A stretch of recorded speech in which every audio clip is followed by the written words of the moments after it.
അവിടുന്ന് പറഞ്ഞു ലാ തുശ്രിക് ബില്ലാഹ്, ലാ തുശ്രിക് ബില്ലാഹ്, നീ അല്ലാഹുവിൽ പങ്കു ചേർക്കരുത്, അല്ലാഹു അല്ലാത്തവരോട് പ്രാർത്ഥിക്കരുത്, അല്ലാഹു അല്ലാത്തവരോട് സഹായം തേടരുത്, അല്ലാഹു അല്ലാത്തവർക്ക് മുൻപിൽ സുജൂദ് ചെയ്യരുത്. ജാറങ്ങളിലോ മക്ബറുകളിലോ ഉള്ളവർക്ക് നിനക്ക് ഒരു സഹായവും ചെയ്യാൻ കഴിയില്ല. മനുഷ്യരെ ചിന്തിക്കുക, നിനക്ക് എഴുന്നേറ്റ് നടക്കാനുള്ള ആവതുണ്ട്. ഖബറുകളിൽ കിടക്കുന്നവർ, അവർക്ക് എഴുന്നേൽക്കാൻ പോലും വയ്യ, അവരുടെ കണ്ണുപോലും തുറക്കാൻ വയ്യ. നിനക്ക് കണ്ണുകൾ പൂട്ടി തുറക്കാൻ കഴിയുന്നുണ്ട്, കാഴ്ചയുണ്ട്, കേൾവിയുണ്ട്. നിന്നേക്കാൾ കഴിവില്ലാത്തവരോടാണ് നീ പ്രാർത്ഥിക്കുന്നത്, നിന്നേക്കാൾ ശേഷിയില്ലാത്തവരോടാണ് നീ തേടുന്നത്. നിനക്ക് ബുദ്ധിയില്ലേ? അല്ലാഹു പറഞ്ഞില്ല അഫലാ തഅഖിലൂൻ, നിങ്ങൾ ആലോചിക്കുന്നില്ലേ? നിങ്ങൾക്ക് ബുദ്ധിയില്ലേ? അഫലാ തഅഖിലൂൻ, നിങ്ങൾ ആലോചിക്കുന്നില്ല സഹോദരങ്ങളെ. അല്ലാഹുവിന്റെ റസൂൽ പറയുക ലാ തുശ്രിക് ബില്ലാഹ്, ശിർക്ക് ചെയ്യാൻ പാടില്ല.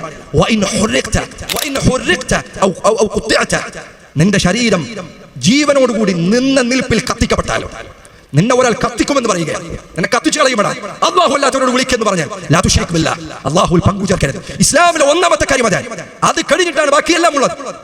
ലാ തുശ്രിക് ബില്ലാഹ് വഇൻ ഹുർരിഖ്ത ഔ ഖുത്തിഅത, നിന്റെ ശരീരം, അതിലെ ഓരോ അവയവങ്ങളും, വിരലുകൾ, കൈകൾ, കൈപ്പത്തികൾ ഓരോന്നോരോന്നായി കഷ്ണം കഷ്ണമായി മുറിച്ചു നീക്കപ്പെട്ടാലും ലാ തുശ്രിക് ബില്ലാഹ്, ശിർക്ക് ചെയ്യരുത്, ശിർക്ക് ചെയ്യരുത്, അല്ലാഹു അല്ലാത്തവർ പ്രാർത്ഥിക്കരുത്. എന്റെ ജനങ്ങളെ, സഹോദരങ്ങളെ, ഈ നാട്ടിലുള്ളവരെ, പ്രിയപ്പെട്ട മുസ്ലിമീങ്ങളെ, അല്ലാഹുവിനെ പേടിക്കുന്നവരെ, പരലോകത്ത് രക്ഷപ്പെടണമെന്ന് ആഗ്രഹിക്കുന്നവരെ, അല്ലാഹുവിൽ പങ്കു ചേർക്കരുത്, അല്ലാഹു അല്ലാത്തവർ ദുആ ചെയ്യരുത്, അല്ലാഹു അല്ലാത്തവർ സഹായം ചോദിക്കരുത്. റസൂൽ പറഞ്ഞതാണ്, നബി സല്ലല്ലാഹു അലൈഹി വസല്ലം പറഞ്ഞു വഇദാ സഅൽത ഫസ്അലില്ലാഹ്, ചോദിക്കുകയാണെങ്കിൽ അല്ലാഹുവിനോട് ചോദിക്കുക.